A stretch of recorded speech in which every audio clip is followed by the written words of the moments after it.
भाई, आज हमारा देश पूरा जश्न मनाने के लिए लाल किला, हर जिला मुख्यालय पे आजादी के जश्न में सराबोर है। अब राजकुमार सैनी भी आपके साथ अपनी भावनाओं को साझा करने के लिए आपके बीच में आया हूं। उम्मीद करूंगा कि इस आजादी के लिए ना जाने कितने रणबांकुरों ने हंसते हंसते फांसी के फंदे चूम लिए, कितने लोगों को अंग्रेजों ने मौत के घाट उतार दिया, किन दामों पे ये हमें आजादी मिली थी। हर वर्ष हम 15 अगस्त को जश्न के रूप में आजादी के स्वतंत्रता दिवस 79 के रूप में आज मना रहे हैं। लेकिन उन महापुरुषों ने, उन रणबांकुरों ने, उन आजादी के मतवालों ने कल्पना भी नहीं की होगी कि इस प्रकार का भेदभाव शासन सत्ता संभालने वाले लोग उनके पूर्वजों, उनके समाजों, उनके लोगों के साथ ऐसा सुतेला व्यवहार भी करेंगे। ये उन लोगों को कभी कल्पना में भी नहीं सोचा होगा। लेकिन कुछ लोगों के, इतिहासकारों ने कुछ लोगों के नाम पटल पे रखे हैं कि मंगल पांडे ने आज क्रांति की शुरुआत की थी। लेकिन उससे पहले तो माता दीन भंगी ने जब इस देश के लोगों को बताया था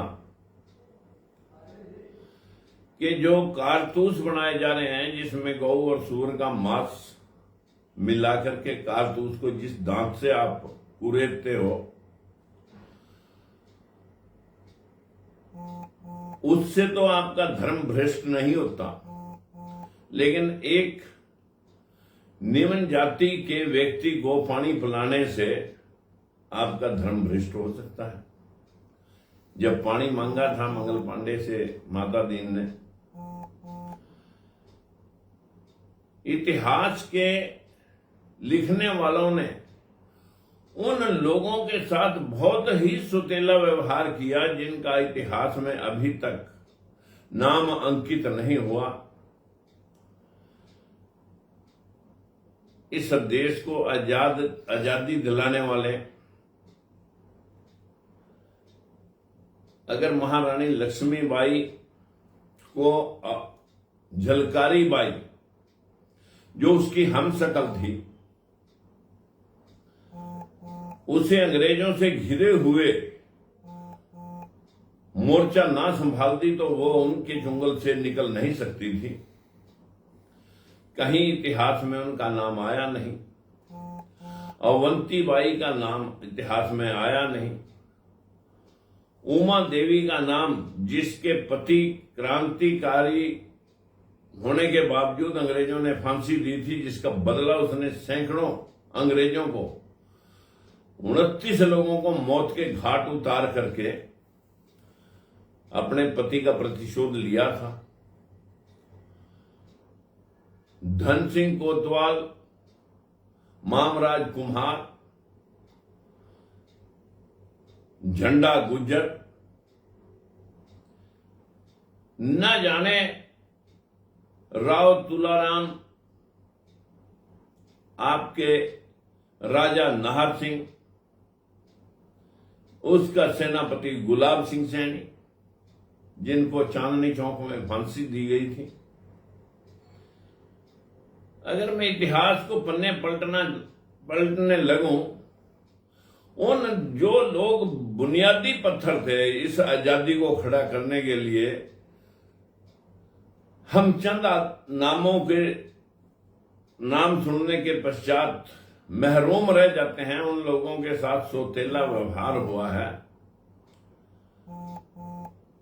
जब हम सोचते हैं कि राजगुरु सुखदेव, भगत सिंह 1919 के जलियांवाले बाग के बदले में जनरल डायर को पार्लियामेंट में गोली से उड़ाने वाला ऊधम सिंह कंबोज, जब हम इन लोगों की जो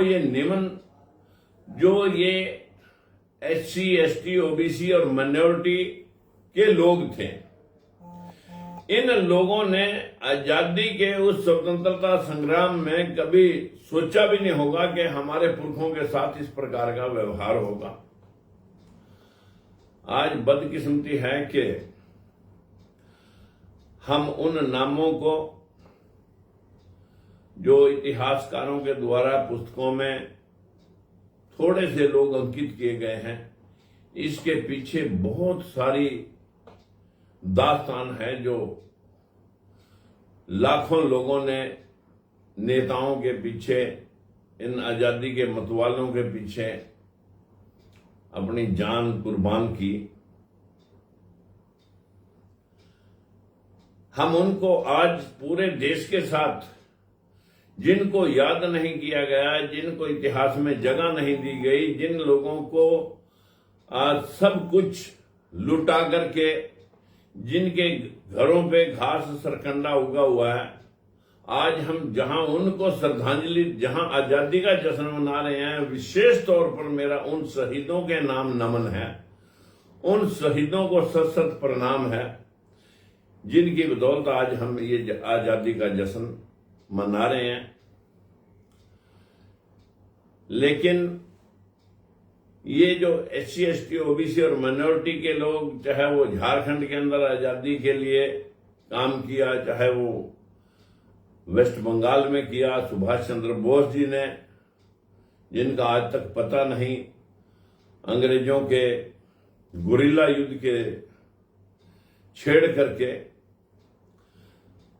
अंग्रेजों की कॉलोनियां नेस्ता नबूद की थी, तब कहीं जाकर के अंग्रेजों को डर लगने लगा था कि मालूम नहीं कि किस दिन किसको कहां गोली लग जाए। ऊधम सिंह कंबोज ने जब जनरल डायर को पार्लियामेंट हाउस में इंग्लैंड में उड़ा दिया था, तब अंग्रेजों को डर लगने लगा था। जो लोग मुखबिर थे, उन लोगों ने तो अपने, RSS के लोगों ने तो मित्रों झंडा तक लगने नहीं दिया था नाग पर। इस झंडे का इतना विरोध किया। और इसी देश के बाल गंगाधर तिलक, जो अपने बड़े आजादी के मतवाले बनते हैं, कि ये दिल्ली तंबोली भटकुण भट्ट का जगह पार्लियामेंट में हल चलाएंगे। गोलवलकर साहब ने कहा कि यदि दलितों पिछड़ों को बराबर बैठाया जाएगा तो इस आजादी की हमें जरूरत नहीं है, हमें ऐसी आजादी नहीं चाहिए। इनको तो सिर्फ हिंदू राष्ट्र के लिए, इन दलितों पिछड़ों को गुलाम बनाने के लिए एक प्लेटफॉर्म चाहिए था कि जहां ये मनुस्मृति के मुताबिक लोगों को गुलाम बना करके अपनी ऐश कर सकें। आज लेटरल एंट्री के द्वारा उन शहीदों को भी एक किस्म से, उनकी कुर्बानियों को भी आज निश्चल या एक किस्म से अपमानित किया जा रहा है।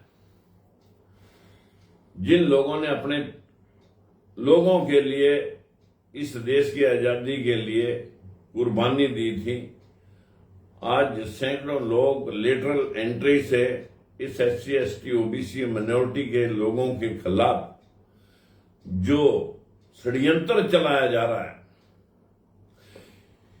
ये भेदभाव कब तक चलेगा? मेरे हाथ में ये पेपर हैं दोस्तों, ये हमेशा मैं किसी भी स्टेज पे दिखाता हूं। ये मेरे पास आरटीआई का रिकॉर्ड है। अभी तक इस देश में अगर हम आंकड़ों के ऊपर जाएंगे तो ये मेरे हाथ में आरटीआई है। जिन लोगों ने 90% निचले तबके के लोगों ने आजादी के आंदोलन में अपनी जान गंवाई, लेकिन उनके पुरखों को, उनके लोगों को अभी तक बैकवर्ड क्लासेस की हिस्सेदारी सिर्फ 11.23 यानी 11.25% हिस्सा मिला है। पूरे देश के 25 हाई कोर्टों में, सुप्रीम कोर्ट में कहीं हिस्सा मिला नहीं। 1-2 जज को छोड़ करके 600 जजों में बैकवर्ड शेड्यूल कास्ट और माइनॉरिटी के लोगों के सिर्फ 18 जज यानी 3% लोग हैं। मीडिया सारा उन लोगों के कब्जे में है जो इस देश के शासन सत्ता के ऊपर काबिज हैं। इस देश के 800 राज्यसभा लोकसभा में करीब 800 के करीब एमपी हैं, जिनमें 500 की संख्या सिर्फ 15% लोगों की संख्या वाले लोगों के पास है। ये जो लोग थे उन शहीदों को भी अपमानित कर रहे हैं कि जिन्होंने ख्वाब देखा था कि हर किसी को समानता, हर किसी को बराबरी मिलेगी। अगर बराबरी के इस अधिकार से बाहर आज हम इस देश की आजादी मना रहे हैं तो हम उन लोगों को अपमानित कर रहे हैं जो इन समाजों से, जिन लोगों ने इस देश के लिए अपनी जान गंवाई। लेकिन साथियों, भले देर हो, लोकतंत्र सुरक्षा पार्टी, लोक मोर्चा उत्तर प्रदेश के अंदर स्वामी प्रसाद मौर्य के नेतृत्व में हमने एक कसम खाई है कि जब तक इस निचले तबके बहुजन समाज के लोगों को इंसाफ न दिलवा दे, तब तक इस आजादी के कोई जो सपने हैं वो सपने ही रहेंगे। जब तक हम उनको हिस्सा न दिलवा दें तब तक अपना संघर्ष जारी रहेगा। मेरी आप सब भाइयों से, क्रांतिकारियों के परिवारों से, इस देश के सम्मानित बुजुर्गों, महिलाओं, बहनों और भाइयों से करबद्ध प्रार्थना, ये देश तरक्की तब करेगा जब चहुमुखी विकास, समग्र विकास, हर समाज के उसके हिस्से की जब सुनिश्चितता कर देंगे, इस देश से जाति भेदभाव हम खत्म कर देंगे, तो समझ लेना कि तब हम सही आजादी को मनाने के लिए इस देश को आगे बढ़ा पाएंगे। आज मेरा इतना भर कहना है कि आजादी का जो जश्न है, इसका जो नशा है, इसका जो भावनाओं से हमारे जुड़ाव है, हम उन लोगों के परिवारों के प्रति भी उतने ही जिम्मेवार हैं जिन लोगों ने एक 14 साल का बच्चा ऊधम सिंह कंबोज अपने माता पिता जलियांवाला बाग में जब शहीद हुए, वो कसम लेता है और 2 साल तक जनरल डायर के घर में रोटी पकाता है। मार उसे वो वहां भी सकता था, लेकिन अंग्रेजों को खौफ जदा करने के लिए पार्लियामेंट हाउस के अंदर जब जाके गोली मारी थी, तब कहीं अंग्रेजों को पसीने छूटे थे कि अब ये देश छोड़ना पड़ेगा। हम उन परिवारों को, चाहे वो कंबोज है, चाहे वो गुर्जर है, चाहे वो माता भंगी है, चाहे वो मामराज कुम्हार है, चाहे झंडा गुजर है, ये सारे जितने भी क्रांतिकारी, अवंती बाई, झलकारी बाई,